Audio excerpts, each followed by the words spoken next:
Saudações buscadores, aqui é o Thiago Sanz e esse é mais um Estudando, o vlog onde a gente analisa juntos os episódios que foram ao ar no YouTube.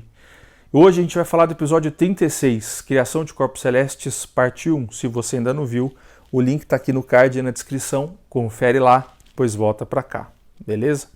Thiago, o que aconteceu nesse episódio aí? Esse episódio, a consciência induziu mentalmente imagens para Márcia. E o que a Márcia viu é o que a gente aqui entende na Terra, o que a gente sabe aqui na Terra como Big Bang, certo? Ao contrário do que nosso imaginário coletivo pensa, né? Isso a nossa ciência sabe, tá? Big Bang não é uma explosão. O nosso universo está o tempo todo em constante crescimento, expansão. E os corpos celestes estão sempre se movimentando, numa velocidade incrível. E o que acontece é que, vamos imaginar que os corpos celestes eles estão impressos em um ponto de uma grade. Então, como se o universo fosse grades, como se fossem folhas de caderno. E você faz um pontinho ali numa linha. O que acontece com o universo é que a página cresce, mas você não sai do ponto onde você estava. O corpo celeste não sai do ponto onde ele estava. Mas as distâncias crescem entre um corpo e outro. Mas como é que funciona isso? É em escala. Então, de fato, é como se, vamos supor, o sistema nosso aqui, solar, ele estivesse ali naquele mesmo ponto, desde sua criação. Mas a distância entre um sistema e outro, porque a gente tem que lembrar que os corpos celestes eles não vão variar. É porque tem um negócio chamado gravidade. Então são os sistemas, as galáxias, tudo fica compacto, mas eles, entre uma galáxia e outra, tem uma distância que se amplia. Uma distância comove, né? Então, ele vai dar essa diferença, ele vai se ampliar, mas eles nunca saem dos pontos onde eles estão inicialmente. Essa é a ideia. E a teoria do Big Bang, ela diz que tudo vai sempre crescendo no universo, vai sempre aumentando. Por isso que a Márcia viu, a consciência passou para a Márcia, uma figura de um cone. É como se fosse um espiral, esse espiral forma um cone, certo? E a gente está sempre na ponta, e aí vai crescendo, vai ficando cada vez maior o gargalo. Então, porque quanto maior, mais antigo é esta parte. Vamos dizer assim, coisas novas estão sendo feitas antes disso, tá? Essa é a ideia do Big Bang. E o que é diferente da teoria do Big Bang para o que a Márcia viu? Porque, primeiro que eu acho que é super legal a Márcia, porque ela não é uma pessoa que estudou isso, claramente vocês percebem isso. E o mais legal é que quando a consciência escolhe a Márcia, porque assim, a consciência escolhe, tá, gente? Naquele dia a gente tinha a Natália junto na chamada. E a consciência quis falar com a Márcia. Tá? Então é só para vocês entenderem como funciona. Não é a gente, às vezes, que vai lá e delimita. As consciências escolhem aquelas pessoas que vão fazer mais justiça à informação. E às vezes essa justiça não é porque ela vai passar melhor ou pior, é porque o jeito que ela vai informar vai ser mais produtivo, certo?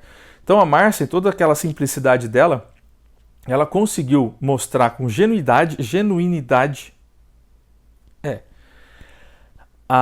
uma veracidade ali que a consciência queria passar. Porque a Márcia, com certeza, ela não estudou nada disso. Vocês veem que ela tem uma dificuldade até de compreender aquilo que a consciência passa, de entender. É mesmo complicado, uma coisa que a gente não lembra. Eu mesmo tive que ver várias coisas para fazer o vídeo, porque já não me lembrava, né? Então, quando você... isso é interessante, porque quando você vai visitar aquilo que você aprendeu, você vê que é igualzinho. E a gente não lembra, né? E são coisas casuais que acontecem no nosso dia a dia aqui no PCE.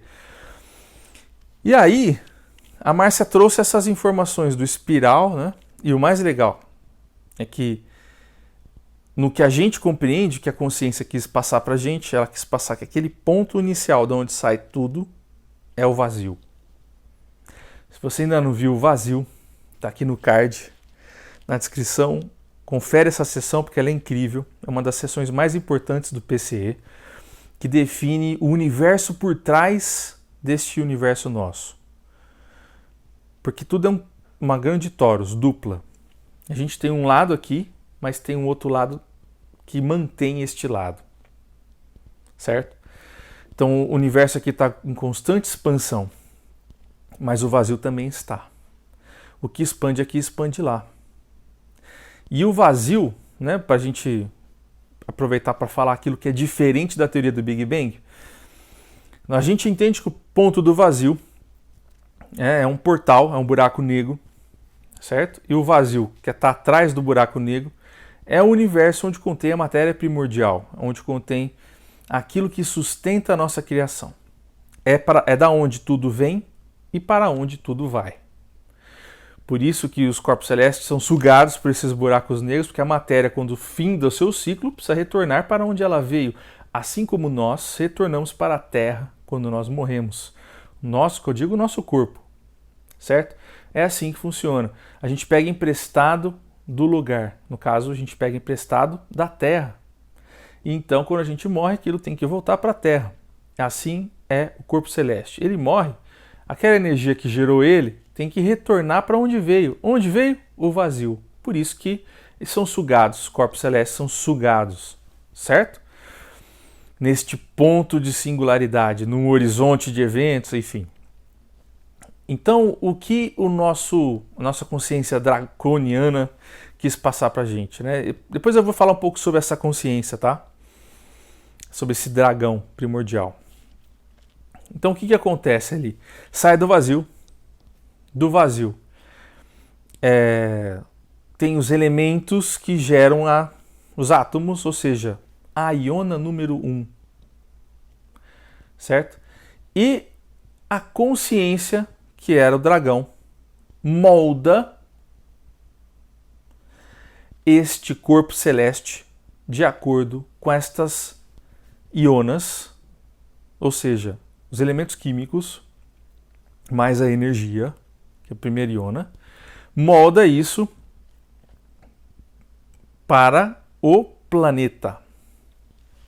Lembra que a gente ouviu no episódio 35 que os universos, né, ou os corpos celestes, de repente, eles têm leis da física diferente? Então, é como se o primordial estivesse moldando a Terra dentro de um conjunto de leis, certo? Específicas para aquele propósito, porque todo corpo celeste é criado por muitas consciências seguindo um planejamento. Então, se decide que aquele planejamento tem que ser seguido ali naquele ponto focal, naquele sistema, então o dragão é responsável por inserir naquele sistema aquele corpo celeste. E ele ainda molda todo o processo, vamos dizer assim, atômico do planeta. Então, ele utiliza os elementos que vieram do vazio. Não necessariamente já estão puros, mas já foram trabalhados por outras consciências. Então ele vai pegar ali, é que nem o HTML que a Serket falou, não sei se vocês vão lembrar, no episódio, acho que é 12, está aqui no card na descrição, vou pôr aqui para vocês. É como se fosse um código de HTML, certo? Você tem lá várias cores para colocar na página que você vê na sua internet. Você decide que cor que vai ser. Então você vai pegando, ó, eu quero essa aqui, eu quero aquilo lá, e cada um tem um código. Então é mais ou menos isso. Você vai pegando a criação atômica de fulano, a criação atômica de Beltrano, você vai pegando de outros sistemas e aí você monta o seu. Entendeu? E aquilo que não tem, você cria. Você pega, junta, une e cria. Por isso que as leis ficam diferentes. Porque as criações são utilizando a mesma matéria primordial, só que elas já estão modificadas.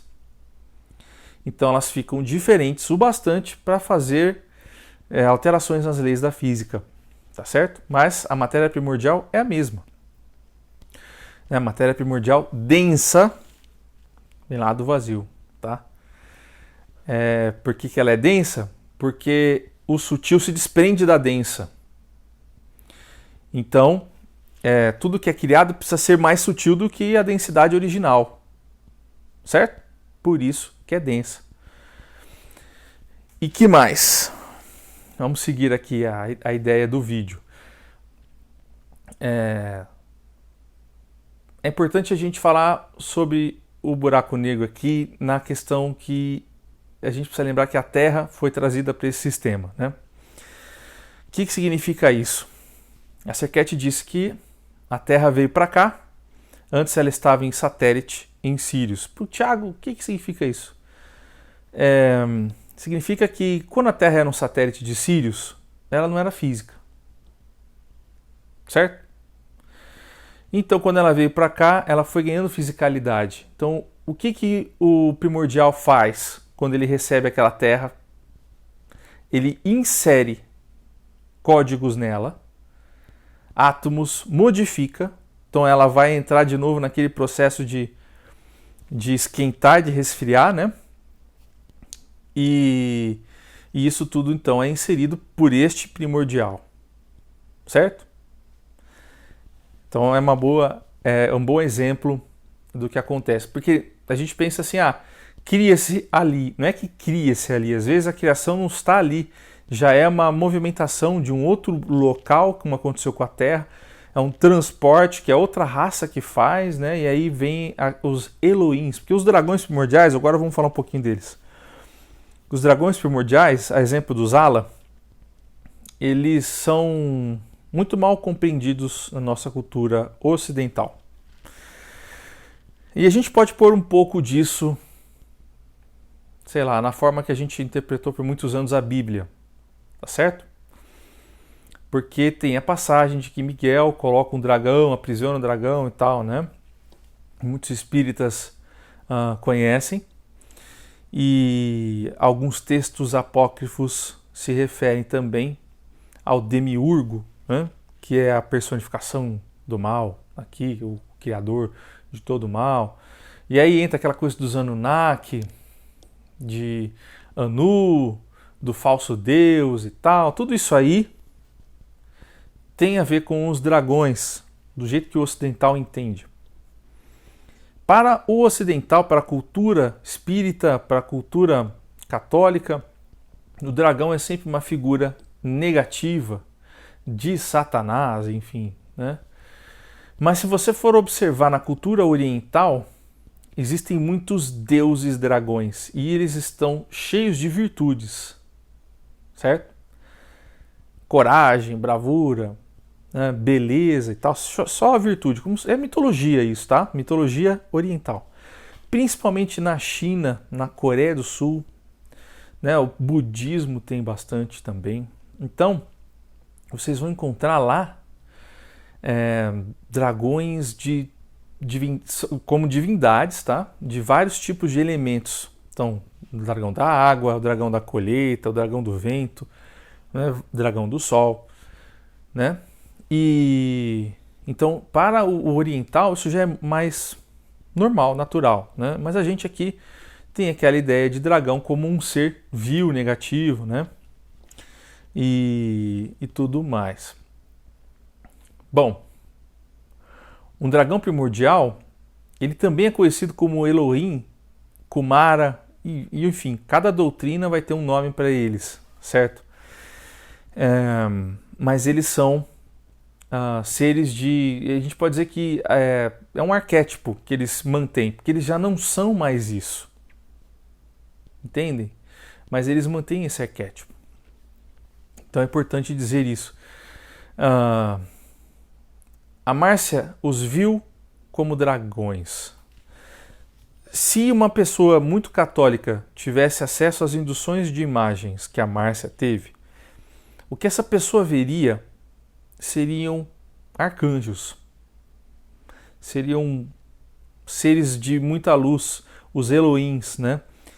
Entende? Que fizeram a Terra, eles fazem os planetas e metem o pé, vamos dizer assim. Eles só fazem planetas, eles só fazem corpos celestes. A função deles no cosmos, neste momento, neste agora, onde eles estão criando, é essa, de ir fazer e depois que terminou o processo, faz em outro lugar, faz em outro lugar. Eles são utilizados dessa maneira. Por isso que em algumas doutrinas, vocês vão ver que existe esse lance de a gente não sabe quem que criou, mas quando a gente chegou já estava lá. né?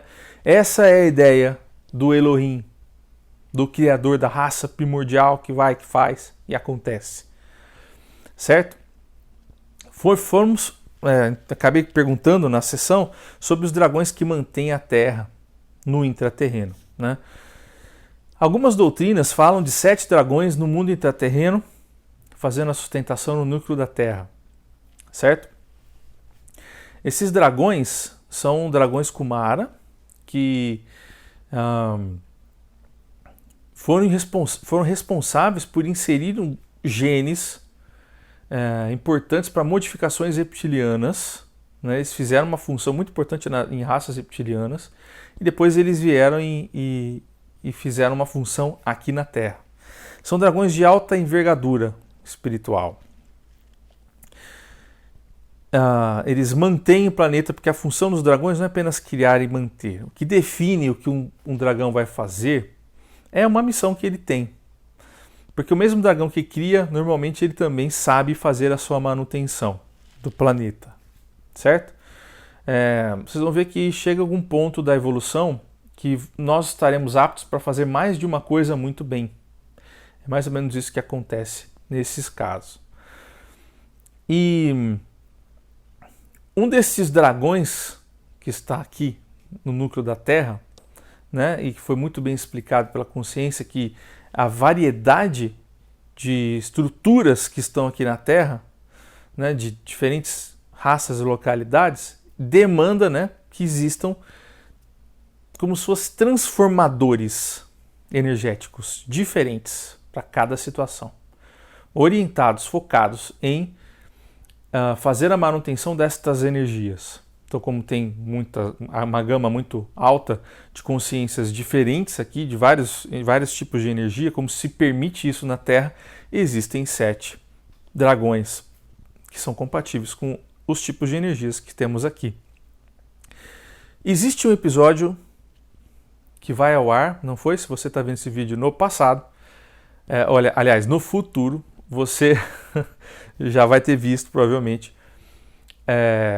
onde o Rafus, um reptiliano, conta para nós que um dos dragões é o Demiurgo e que ele cumpre a função e que ela é tão importante quanto a dos outros dragões, certo? Então, onde a gente está chegando aqui? Nós estamos chegando no ponto onde existe dragões primordiais muito importantes na criação, não são os únicos seres que criam, mas são muito relevantes na criação.